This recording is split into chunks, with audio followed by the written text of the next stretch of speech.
যুক্তরাষ্ট্রের লস অ্যাঞ্জেলসে ছড়ানো দাবানল নিয়ন্ত্রণে আনা যায়নি ৩ দিনেও। উল্টো ঝড়ের বেগে বাতাসে তা ছড়িয়েছে বিস্তীর্ণ এলাকায়। শত শত ঘরবাড়ি পুড়েছে, প্রাণ গেছে অন্তত ৫ জনের।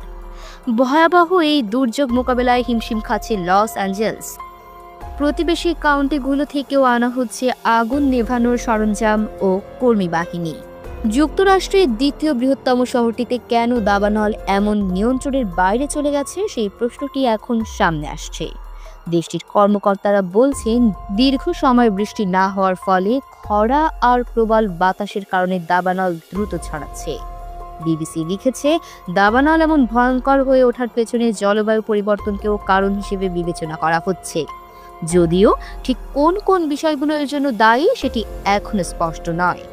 ক্যালিফোর্নিয়া ফায়ার সার্ভিসের একটি ব্যাটালিয়নের প্রধান ডেভিড অ্যাকুনার মতে, ক্যালিফোর্নিয়া এলাকার ৯৫% দাবানলের শুরুটা হয় মানুষের কারণেই। যদিও এখানকার দাবানলের শুরুটা কিভাবে হয়েছিল সেটি এখন স্পষ্ট করেননি সরকারি কর্মকর্তারা। দাবানলের শিখা ছড়িয়ে পড়ার কারণ হিসেবে ক্যালিফোর্নিয়ার সান্তা আনা বাতাসের কথা বলা হচ্ছে। মরুভূমির পরিবেশ বা শুষ্ক অঞ্চল থেকে ঘন্টায় ৯৭ কিলোমিটার গতিতে এই বাতাস বয়ে যায় উপকূলের দিকে। এ বাতাসকে দাবানল ছড়িয়ে পড়ার বড় কারণ হিসেবেও দেখা হচ্ছে। এমন তথ্যবহুল সংবাদ পেতে চ্যানেলটি সাবস্ক্রাইব করে পাশে থাকুন। আর ভিডিওটি কেমন লেগেছে মন্তব্য করতে ভুলবেন না।